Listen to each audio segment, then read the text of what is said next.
There is a long-standing battle between artists and critics. Critics' whole deal is that they give scores to art so people know if something's worth their time or not. And artists hate critics because who wants their career's fate determined by a single person's taste? But they need each other. Iron sharpens iron. Eventually, every artist has to ask themselves, who am I making art for? Are you making art for yourself, your fans, or to get accolades? Making art for yourself makes you your biggest critic, and you might say, well, every artist is their own biggest critic. I think the bigger you become, the less that's true. Some people will just hate everything you do, no matter what, just for being yourself. Even for me, there's a few artists I really can't stand because I don't like them or their art. But criticism is important because when it's actually constructive, it can show you where you need to improve and how you can make what's already good even better. Criticism is trash when somebody says something is bad and they can't articulate why they don't like it. When this happens, it's totally possible that they lack the skills to consume the art properly. And I don't mean to sound pretentious. I'm basically saying, for example, if you don't understand English too well, you're going to find classic literature hard to read.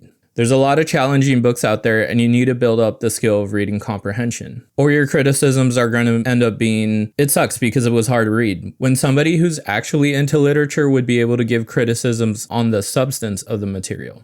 Moving on, when you make art for your fans, you have to compromise on your vision. When artists make something for themselves, critics will usually say they're being self-indulgent. And while that can be a bad thing in a lot of cases, I think it's necessary sometimes to make something just for yourself. If you aren't making art with yourself in mind at all, then you're just making a product. Making something with fans in mind can also be easy, because these are the people who will support you in whatever you do for the most part. Even then, it's still important to care for them as well, and keep what they want in mind. Maybe that sounds too people-pleasy, but I have to admit, as a fan of many creators, I don't like it when it seems like an artist doesn't care. Fans are the thing that allows the art to spread and continue. It's important to throw them a bone every once in a while. But with all things, there should be a balance and not lean too far in one direction or another. Fans have expectations, and when those aren't met, or the new thing you're offering isn't better than what they want, you'll be in for a hard time.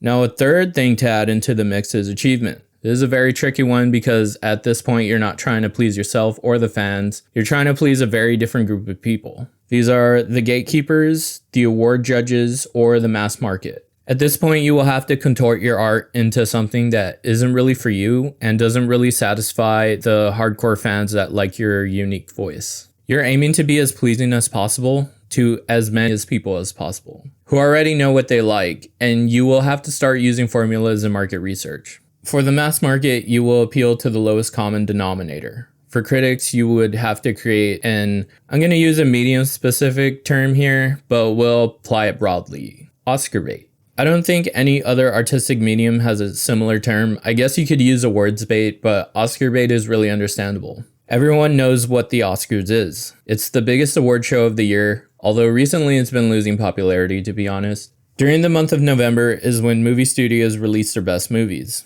A lot of these movies are grounded in reality or autobiographical, and they try to hit your emotions hard. When it's so obvious that a movie is trying to hit all these points, or maybe it's about the movie industry itself, it's considered Oscar bait. Every medium of art has its equivalent. I remember my first time hearing about the Cleos and Mad Men and finding it amusing that people are celebrating making commercials. But these things lie at the heart of the human condition, more specifically the need for competition and comparison. Everybody wants to be the best. Only a few can be at the top. Those at the top get these trophies to show everyone how good they are. To get these awards, you have to please the critics and judges. But that's just awards. Things like getting a diamond record is similar, but it's more of a numbers game. A quote that haunts me is Mr. Beast's editor positing the question, how much of your creativity are you willing to abandon to get more views? At the end of the day, if the only thing that matters to you is being at the top and being the best according to metrics, then you basically have to spend your whole career adjusting every little minute detail of your work and saying goodbye to any semblance of your own original artistic vision. It's all about being everything to everybody and pleasing the average person.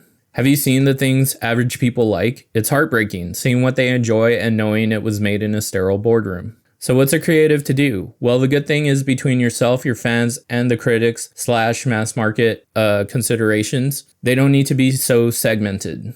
What do I mean by that? Well, look at the Beatles. They have the most mass appeal of any band ever, but their vision was also revolutionary and boundary pushing. Their achievements will probably never be beat. David Bowie made some really weird and off-putting music that he and a lot of his fans enjoyed, but he also made chart-topping certified bops. David Lynch was uncompromising with his vision for the most part, and people loved him for it. PewDiePie was at the top of YouTube for about a decade, and it was all his vision for things. He will always be remembered as the first truly dominating force on YouTube, before all the formulas and the growth strategies. Now he does whatever he wants and his fan base is there for anything he decides to do. You don't need to be at the top or the best ever to have a fulfilling artistic career, and you don't need to compromise on your vision so much if you are willing to build a fan base that agrees with your taste in things. If trying to be Mr. Beast makes you happy, that's fine, but I wouldn't be caught dead trying to follow his method.